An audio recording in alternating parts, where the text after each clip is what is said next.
रत्न पार्कको आकाशे पुलमा भेटिएकी युवतीसँगको कथा। जब पासपोर्ट बनाउन गाउँबाट आएका हीरा बहादुरलाई युवतीले अनामनगरको कोठामा पुर्याइन्। रत्न पार्कको आकाशे पुलमा बसेर उसले एकपल्ट आकाश निहाल्यो। नीलो आकाश छर्लङ्ग देखिन्थ्यो, बादलहरू कतै देखिएनन्। घाम ठ्याक्कै थानकोटको सिरैमा थियो, कुनै युवतीको शिरमा थपक्क बसेको सुनैको सिरफुल जस्तो। उसले घामतिर एक नजर फ्याँक्यो अनि लामो सास तान्यो। आफ्नो नजर दाहिने हातमा रहेको घडीतर्फ झुकायो। घडीले 4 बज्ने आँटेको जानकारी दियो। ऊ त्यहाँ बसेको 2-3 घण्टा भइसकेको थियो। अझै कति बस्नुपर्छ थाहा थिएन। कालो जिन्स प्यान्टको देब्रे गोजीबाट सेतो कभर भएको मोबाइल निकाल्यो। साथीलाई फोन गर्यो। पहिलो घण्टी गयो, रिसिभ भएन। दोस्रो पटक दोस्रो घण्टीमा फोन काटियो। उल्टै नरम स्वरमा जवाफ आयो, तपाईले सम्पर्क गर्न खोज्नु भएको नम्बर अहिले व्यस्त छ। अब भने उसको मन अत्तालिन थाल्यो। अझै कति बस्नुपर्छ, कमसे कम आफू भ्याउँदैन थियो भने किन कुराइराख्नु। जति पनि होटेल थिए त काठमाडौँमा, मनमनै सोच्यो। साथी लिन आउँदैन कि भन्ने शङ्का र डर उसको मनमा ओहोर दोहोर गरिरह्यो। फेरि सोच्यो, साथी त्यस्तो मान्छे त होइन, उसले धोका दिन सक्दैन। फेरि आफ्नै मन बुझायो, जिन्दगी भनेको मन बुझाउँदै त बित्ने रहेछ। फेरि उसले जानेको राम्रो काम भनेको नै त्यही चित्त बुझाउनु त थियो। आकाशे पुलबाट गाडीहरूको ओहोर दोहोर हेरिरह्यो। साँझ पर्न लागिसकेको थियो, गाडीहरूको घुइँचो बढेको थियो। त्यति धेरै गाडीहरू कहाँ पुग्न हतार गरेका होलान् कसैलाई थाहा छैन। नढाँटी भन्नुपर्दा राजधानीमा कसैलाई कसैको वास्ता हुँदैन। यहाँ केवल एउटा सिद्धान्त लागू हुन्छ, जसरी भए पनि आफू दौडिनुपर्छ, अरूलाई जित्नुपर्छ।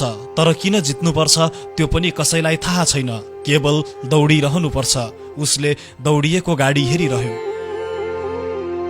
सानोमा सँगै स्कुल पढेको साथी हो, जुन साथीलाई उसले पर्खिरहेको छ। नाम सुरज। सानोमा एकछिन नछुट्ने साथी, नभेट्दा खोजिहाल्ने साथी, एउटा बिरामी हुँदा सँगै हेल्थ पोस्ट जाने र स्कुल नजाने साथी, कतै बिन्ठ्याइ गर्न जाँदा नछुट्ने साथी, सानोमा सँगै ठुलो मान्छे बन्नुपर्छ भन्ने सपना देख्ने साथी, सपना देखाउने साथी। तर सपनाहरू त्यति सस्ता पनि त कहाँ हुन्छन् र, देख्यो कि पूरा भइहाल्ने। तिनीहरूको ठुलो मान्छे बन्ने सपना पूरा भएन। साथीले भने सानोतिनो पत्रकारिता गर्छ, दिनभरि सामग्री खोज्न गल्ली गल्ली हुन्छ, साँझ युट्युबमा राख्छ, युट्युबबाटै आफ्नो सानो भुडी भरेको छ। जे होस्, साथीले ठिकै गरिरहेको छ राजधानीमा बसेर। उसले साथीको सानो प्रगतिमै आफू खुसी हुने आधार भेट्छ। उसले केही दिन अगाडि काठमाडौँ आउने कुरा बताएको थियो साथीलाई। सायद साथीको खुसीले 10 गजा पनि पार गरिसकेको थियो।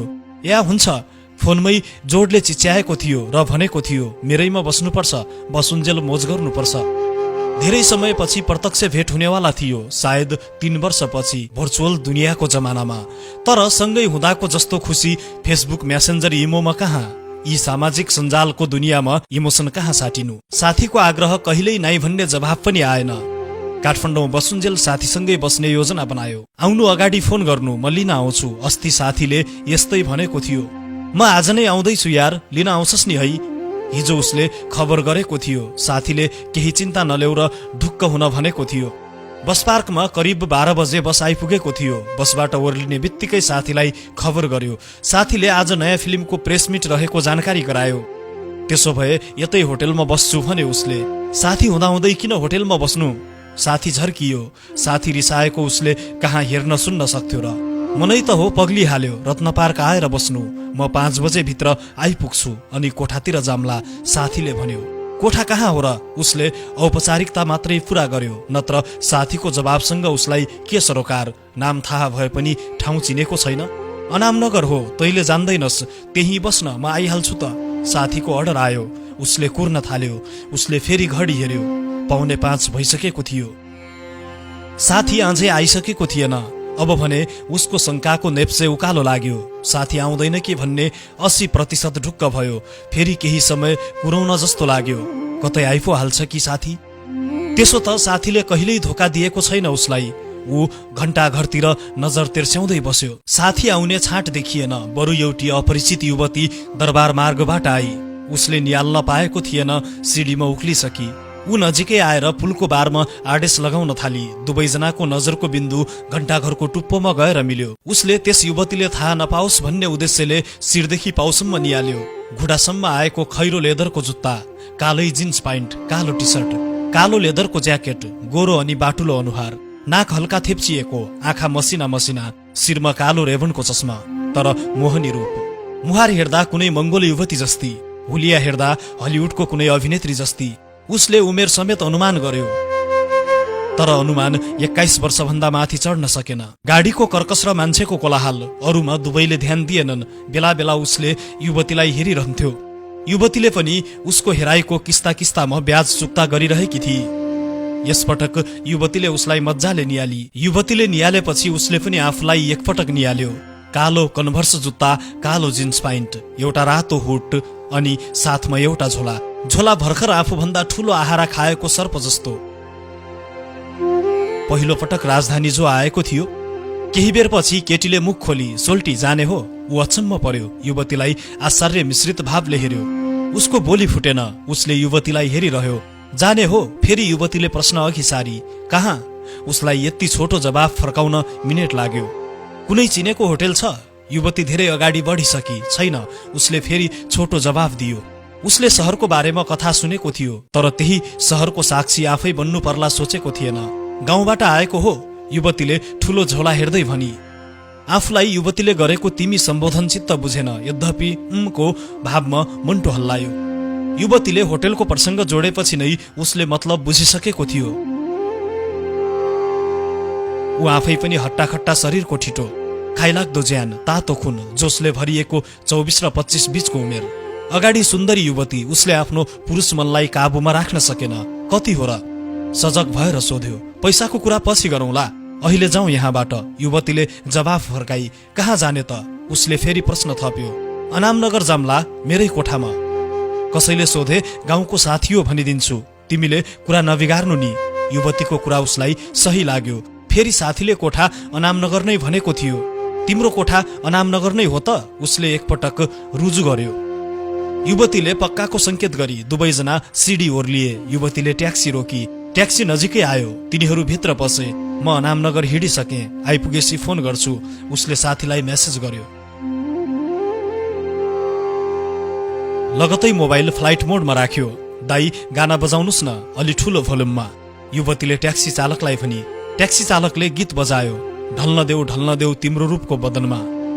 चालक आफ्नै सुरमा गाडी चलाउँदै थियो। अब हामी कुरा गर्न सक्छौ। मेरो केही शर्तहरू छन्, त्यो तिमीले पालना गर्नुपर्छ।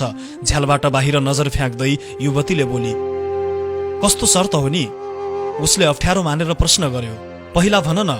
युवती सुस्तरी बोली। सायद चालकले नसुनोस् भनेर होला भनी 5000 चाहिन्छ। काम सकिने बित्तिकै तिमी मेरो कोठाबाट निस्कनु पर्छ। तिमीले मेरो बारे सोध्न पाउँदैनौ र अब भोलिदेखि न तिमी मलाई चिन्छौ न म तिमीलाई चिन्नेछु। शर्त मन्जुर छ? ऊ धेरै बेर तल्लो ओठ टोकेर सोचिरह्यो। अनि 6 को भावमा टाउको हल्लायो। नाम के हो नि? युवतीले आफ्नो अधिकार प्रयोग गरी। तामाङ हो? उसको आँखातिर हेर्दै युवतीले सोधी। होइन, उसले जवाफ फर्कायो। गुरुङ? फेरि सोधी। मगर? यतिखेर साँचो जवाफ दियो उसले। अनि के गर्न आएको नि काठमाडौँ चाहिँ? युवतीले प्रश्नको इटा थपिरही। पासपोर्ट बनाउन, उसले सही जवाफ दिइरह्यो। अनि पासपोर्ट बनाउन आएको मान्छे किन यस्तो काममा भुलिरहेको त? कति सपना बोकेर आएको होला? युवती झ्यालमा आडेस लागेर निधारमा हात राखेर बोली। ऊ थोरै लजायो र आफूमाथि हिन्ताबोध गर्न थाल्यो। सोच्यो ट्याक्सी रोकेर झरिदिउँ जस्तो। फेरि सोच्यो यो सब भइरहने कुरा नहुन्। आफूले आफूलाई सम्हाल्यो र हाँसे जस्तै गर्यो। घरमा को हुनुहुन्छ नि? युवतीले फेरि प्रश्न राख्न छाडिन। कोही हुनुहुन्न। हावा कुरा नगर न यार। युवतीले केरकार गर्न छोडिन। हो, कोही छैन, म एक्लै छु। उसले युवतीको प्रश्नको सही उत्तर दिइरह्यो। युवतीले भने उसको कुरा मान्न तयार भइन। सोझो जो थियो उसले आफ्नो विगतको एक कहानी सुरु गर्यो।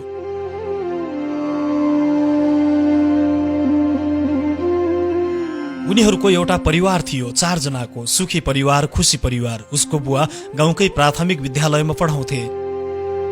आमा यशोदा देवी घर गृहस्थी गर्थिन्, छोराछोरी हेर्थिन्। ऊ अर्थात् हीराबहादुर कक्षा 2 मा पढ्थ्यो। बहिनी तारा बालिका थिए, भर्खर 9-10 महिना कि। बुवा अस्थायी मास्टर थिए, तर मास्टरलाई दिनुपर्ने सम्मानमा गाउँलेहरूले कहिल्यै कमी गर्दैनथे, सबैले सम्मान गर्थे। धन दौलत त के कमाउनु, इज्जत प्रतिष्ठा मान सम्मान टन्नै कमाएका थिए। ऊ पनि पढाइमा मेहनती थियो। केटाकेटीहरूले आफूलाई उसका बुवा नरबहादुर मास्टर साहब जस्तो बन्ने सपना देख्थे।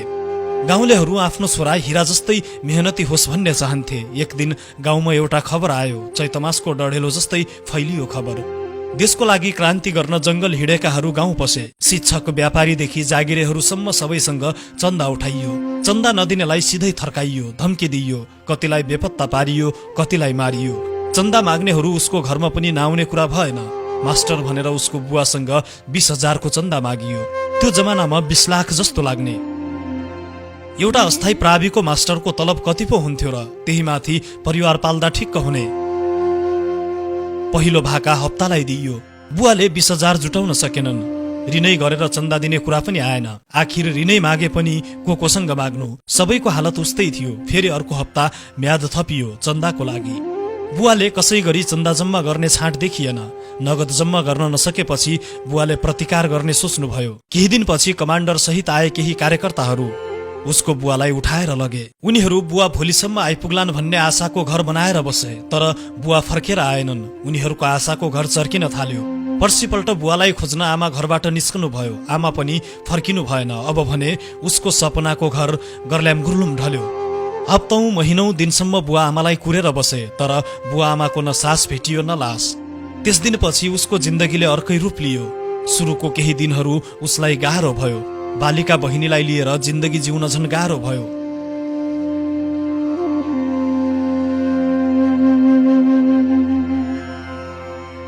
केही समय गाउँ शान्त भयो। यही मौकामा लाहुर गएकाहरू गाउँ फर्किए। तिनीहरू इन्डियाको पन्जाबबाट आएका थिए, केही पैसा कमाएर। केही समय गाउँमा बसे। धेरै समय बस्न तिनैको डर हुने। फेरि लाहुर फर्किने बेला भयो। गाउँलेहरू धेरैले उनीहरू दाजु बहिनीको दुःख देखिसकेको थियो। त्यसैले गाउँकै श्याम बहादुरले प्रस्ताव राखे उसलाई लाहुर लाने। कोठीमा काम गराउने, काम सिकाउने, पैसा पनि हुने, काम पनि सिकिने। बुवा आमा नभएपछि घरको जेठो सन्तान, बहिनीको जेठो दाई। बुवा आमा जे भने पनि ऊ एउटै सहारा। काँधमा बहिनीलाई हुर्काउने जिम्मेवारी थियो। उसको कलिलो मस्तिष्कले व्यावहारिक सोच देखाउनु पर्ने थियो। देखायो पनि। उसले प्रस्ताव स्वीकार गर्यो। बहिनी तारालाई काकीको जिम्मेवारमा छोडेर एक रात ऊ पनि लाहुर हिँड्यो।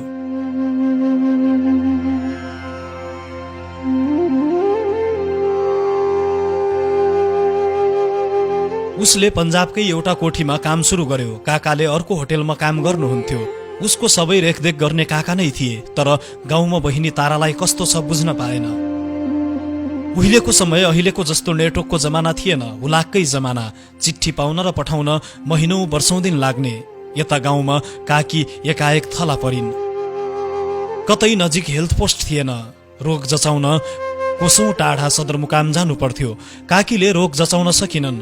रोग पत्ता लागेन। रोग पत्ता नलागेसी उपचार भएन बिचरी। काकीले परदेशमै रहेको काकालाई सम्म खबर नपठाई संसार छोडिन्। अनि ताराको साह्रै बिचल्ली भयो। गाउँलेहरूले तारालाई सहरको अनाथालयमा बुझाए। करिब 1 वर्षपछि उनीहरू लाहुरबाट फर्किए। उसले सानी बहिनीलाई कति धेरै कोसीले लिएर आएको थियो। जब गाउँ आइपुग्यो काकी र बहिनीलाई देखेन। उसले गाउँभरि खोज्यो, तर भेटेन। गाउँलेले सही सूचना भनेपछि उसको आँखाबाट आँसुको धारा बगिरह्यो। उता काकाको हालत उस्तै। दोष कसलाई दिनु? सायद दोष नियतिको न थियो। ऊ अनाथालय गयो जहाँ बहिनी तारालाई राखिएको थियो। अनाथालयमा पनि तारालाई भेटेन। कोही निसन्तान दाम्पत्यले आफ्नो बहिनीलाई लिएर गएको खबर पायो। उक्त दाम्पत्यको ठेगाना लिएर उसले सहरभरि खोजी गर्यो, तर कतै फेला पार्न सकेन। यसरी उसको एउटा बाँच्ने आशाको खम्बा ढल्यो। ऊ एक्लो भयो। यति सुनिसकेपछि युवती अलि भावुक जस्तै देखी। अनि भनी, अनि अरू के भयो त? भन्न मिल्छ भने भन्नु, नत्र नभन्नु। केटो केही बेर टोलायो। त्यसपछि उसले पन्जाबतिरै काम गरिरहेको कुरा सुनायो। पहिले कोठीमा, अलि ठुलो भएपछि होटेलमा। उसले त्यतिन्जेलसम्म केही दाम र अनुभव कमाइसकेको थियो। एक दिन होटेलमा मालिकसँग झगडा भयो तलबकै विषयमा। धेरैले तिमीले काम अनुसारको तलब माग्नुपर्छ भने उसलाई पनि तलब चित्त बुझेन। उसले मालिकसँग कुरा राख्यो। मालिक रिसायो, धेरै अश्लील शब्दहरू बोले। तलब नदिएर होइन, मालिकको अपशब्दले उसको चित्त दुख्यो। त्यही दिन ऊ नेपाल फर्कियो। सोच्यो यत्तिको मेहनत त अब आफ्नै देशमा गर्छु। एउटा युवा देशमै केही गर्छु भनेर फर्कियो। देशमा भने केही गर्ने वातावरण नै थिएन। देशमा राजनीतिक अस्थिरता थियो। बेरोजगारीहरूको टाउको दिनानुदिन बढिरहेको थियो। रोजगार सिर्जना हुन सकेकै थिएन। त्यसो त उसलाई ठुलै जागिर पनि चाहिएको थिएन। होटेलमा गरेको अनुभव थियो उसँग। ऊ नेपालमै होटेल व्यवसाय गर्न चाहन्थ्यो। आफूसँग चाहिदो लगानी थिएन। आँटले मात्रै पुगेन, के गर्नु। जमाना त पैसाको आइसकेछ। उसले लोन लिएरै भए पनि गर्छु भन्यो। आखिर युवाको जोसलाई कसले पत्याउनु? कसैले पत्याएनन्। उसलाई कसैले विश्वास गरेनन्। लोन कतै पाइएन। हेर बाबु, यो देशमा केही हुनेवाला छैन। बरु विदेश जाऊ, म राम्रो ठाउँमा मिलाउँछु। एक दिन विदेश पठाउने दलाल सूर्य बहादुरले भन्यो। तर भर्सक उसको गाउँमै केही गर्ने विचार थियो। तर दलालले भन्यो, हेर बाबु, गाउँमा जति नै गर्छु भने पनि कहिल्यै सफल हुँदैनौ। बरु विदेश जाऊ, पैसा कमाऊ, आऊ अनि गर। उसले भन्यो। ऊ निकै बेर टोलाइरह्यो। फेरि विदेश जान पैसा पनि धेरै नै चाहिएला नि। जम्मा जम्मी 2 लाख भए पुग्छ। त्यसको जिम्मा म मिलाउँछु, तिमी चिन्ता नगर।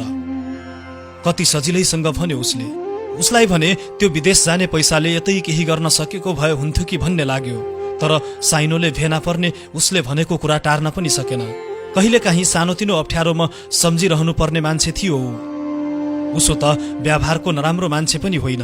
उसै मार्फत गएका धेरैले घर जग्गा किने। खरको छानो फालेर टिन हाले। ऊ सूर्यबहादुरको अगाडि बोल्न सकेन। उसले स्वीकृति जनायो। बाबु, अहिले दुबईको लागि सेक्युरिटी गार्डको लागि भिसा आएको छ। छिटो प्रोसेस चाल्नुपर्छ। म्याद धेरै छैन, बरु पासपोर्ट बनाउनु। अरू सबै व्यवस्था म मिलाउँछु। सूर्यबहादुरले लामो वाक्यमा बोल्यो। अब उसले पनि विदेशी नै मानसिकता बनाउन बाहेक अरू विकल्प भेटेन। ऊ सुरुमा जिल्ला प्रशासन कार्यालय पुग्यो। पन्जाबतिर जाँदा नागरिकता नभए पनि हुने। वडाको सिफारिसले काम चल्ने। अब नागरिकता बनाउनु पर्ने भयो। 4-5 जना मान्छे साक्षी राखेरै भए पनि नागरिकता बन्यो। तर जिल्लाबाट पासपोर्ट बन्न समय लाग्ने। यस्तै 35 दिन जति। उसले काठमाडौँबाट 1 हप्तामै पासपोर्ट तयार हुन्छ भन्ने पनि थाहा पायो र त्यसै दिन ऊ काठमाडौँ आएको थियो। साँझको बेला काठमाडौँमा जाम नै बढी हुने। सिंहदरबार आइपुग्दासम्म उसले आफ्नो सबै कहानी सुनायो। अलिअलि भावुक पनि बन्यो। युवती पनि भावुक बनी। ट्याक्सी बल्ल सिंहदरबार अगाडि आइपुगेको थियो। युवतीले ट्याक्सी रोक्न लगाई। टोपी छ? युवतीले सोधी। छैन, ऊ बोल्यो। कस्ता कस्ता नमुना भेटिन्छ नि यार। युवतीले यस्तै केही बेर बोलेर बाहिर निस्की। मेडिकलमा गई। केही मिनेट बित्न नपाउँदै फर्की। उसको हातमा इकोन थियो। उसले आफ्नो पाइन्टको प्याकेटमा घुसाई र ट्याक्सी बिस्तारै अगाडि बढ्यो। ट्याक्सीले सिंहदरबारलाई दाहिने पारेर फन्को लगायो। अनामनगरको बिगमार्ट पुग्नै लाग्दा युवतीले ड्राइभरलाई भनी, दाइ यहाँ रोकिदिनुहोस्। ट्याक्सी चालकले भाडा माग्यो। ऊ आफैले 1000 को नोट दियो। चालकले आफ्नो भाडा कटाएर बाँकी पैसा फिर्ता गर्यो। युवती नजिकैको गल्लीबाट टाढै पुगिसकेकी थिए। ऊ युवतीलाई भेट्न फटाफट हिँड्यो। युवती गल्लीको भित्रपट्टि एउटा 3 तले घरमा पसी। ऊ उस्तै गरी गेटबाट छिर्यो। केटीको कोठा पहिलो तलामै थियो। उनीहरूलाई कसैले देखेनन्। युवतीले ढोका खोलेर पहिले उसलाई भित्र पठाई, आफू पनि पसी। युवतीको कोठा देखेर ऊ छक्क पर्यो। भित्तामा केही फोटोहरू थिए। फोटोमा युवती र अर्धभैसे आइमाई मात्र देख्यो। सायद उसको आमा हुनुपर्छ। बुवासँगको फोटो भने उसले देखेन। सोध्ने आँट पनि गरेन। कलेज ड्रेस पनि देखेपछि युवती विद्यार्थी हुन् भन्ने उसलाई अनुमान लाग्यो। भित्ताभरि ह्याङ्गरमा थरीथरीका कपडा झुन्डाइएको थियो। एउटा सानो खालको अलमरी, डबल बेड पलङ, र्याकहरू व्यवस्थित थियो। र्याकमा पुस्तकहरू समेत देखेर ऊ टल्ल पर्यो। उसले एकतामासले सबै नियालिरह्यो। अब तिम्रो समय सुरु भयो। जे गर्नु छ गर्नु। युवती उसको नजिक आएर बोली। उसलाई भने खोइ किन मानसिक रूपमा तयार हुन समय लाग्यो। एकटकले हेरिरह्यो, टोलाइरह्यो। ओ हेलो, यही रात कटाउने विचार छ कि क्या हो? तयार हुनु पर्दैन? युवतीले आफ्नो कपाल मिलाउन थाली। बाहिरको कालो ज्याकेट भुइँमा फ्याँकी। ऊ भने हेरिरह्यो। सायद उसलाई हेर्नुमै आनन्द मिलेको थियो कि। युवती कालो टी सर्ट खोलेर अगाडि बढी। पाइन्ट अघि नै खोलिसकेकी थिए। जब युवती एकसरो कपडामै उसँग टाँसिन आई, उसले खोइ के सोच्यो, युवतीलाई जोडले धक्का मार्यो। युवती भुइँमा बजारी।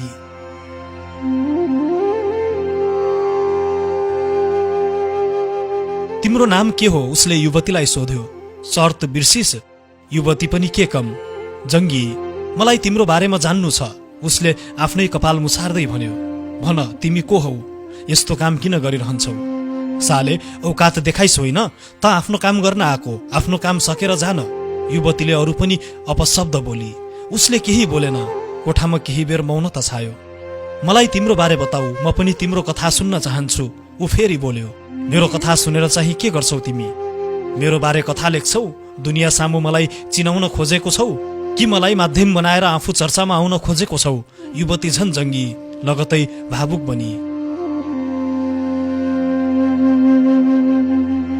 हेर, म त गाउँले मान्छे, आफ्नै जिन्दगीको गन्तव्य नभेटाएको एउटा यात्री।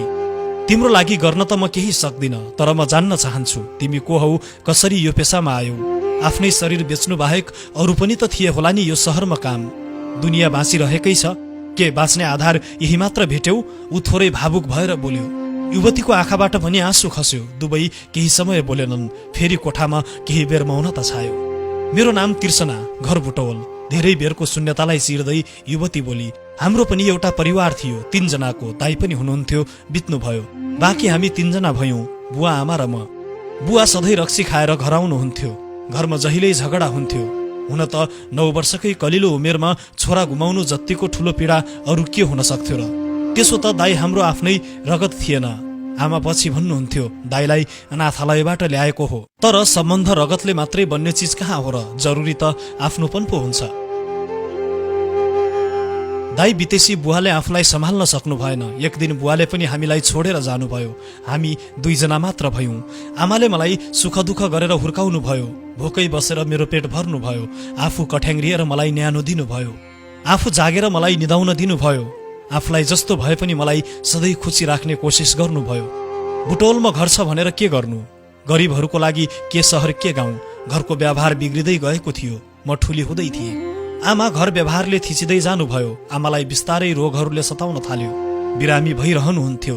एक दिन भरतपुर क्यान्सर अस्पतालमा गयौं। आमाको चेकअप गर्यौं। उहाँलाई क्यान्सरले छोइसकेको रहेछ। म त त्यही दिन डरले थिचिएकी थिएँ। त्यही दिन कमजोर भइसकेकी थिएँ। फेरि आमा स्वयंले हिम्मत हार्नु भएको थिएन भने म किन भाग्नु? मलाई परिस्थितिबाट भाग्नु होइन, सामना गरेर अगाडि बढ्नु थियो। मैले आफूलाई मजबुत बनाउन थाले। आमालाई महिनामा किमो चढाइरहनु पर्थ्यो। घरको सब थोक बेच्यौं, तर आमाको उपचारको लागि खर्च जुटाउन सकेनौं। धेरै ठाउँमा काम खोजे, ऋण खोजे, भने जस्तो काम पाइन। न त कतै ऋण नै पाइयो। काम पाइए पनि आफैले गर्न नसक्ने खालको पाइयो। घरको एक्लै छोरी, फेरि आफ्नै आमाको मृत्यु कसरी हेर्नु? मैले हिम्मत हारिसकेकी थिएँ। आमाको मृत्युको दिन कुर्नु बाहेक अरू उपाय थिएन। फेरि एक दिन एउटा व्यापारीले मलाई ठूलै रकमको प्रस्ताव राख्यो। मैले आफ्नो कुमारित्व गुमाउने शर्तमा।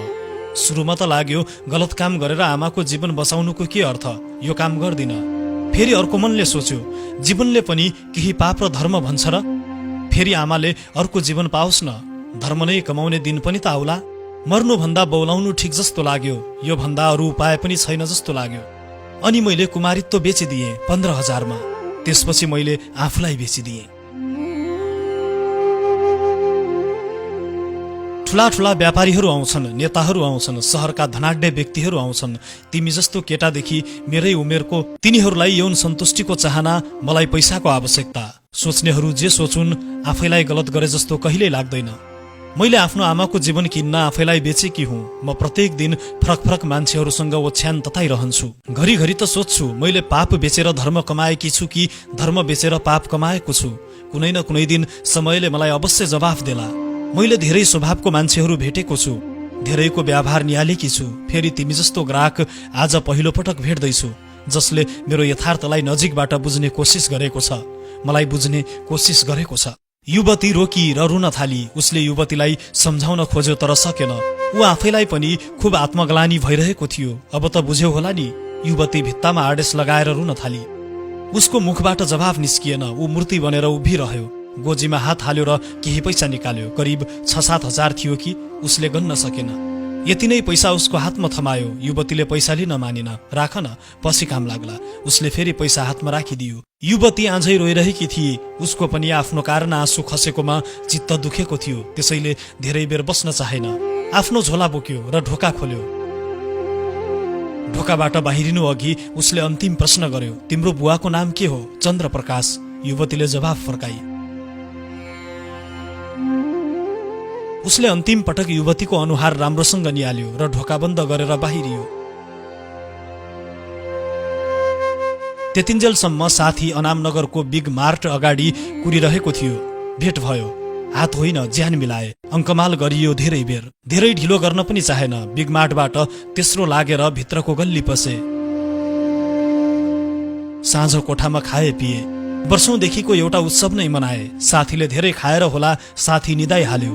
उसलाई भने निन्द्रा नै लागेन। मनमा धेरै तर्कहरू खेलिरह्यो, जस्तै नाम तिर्सना र मुहार मंगोल वर्णको हुनु, छातीमा उसकै बहिनी ताराको जस्तै कालो तारा जस्तो चिन्ह देखिनु। जुन मान्छेको नामको ठेगानामा उसले धेरै वर्ष पहिले आफ्नी बहिनी तारालाई खोजिरहेको थियो, त्यो नाम र उसको बुवाको नाम एउटै हुनु, अर्थात् चन्द्रप्रकाश हुनु। यस्तै सोचिरह्यो।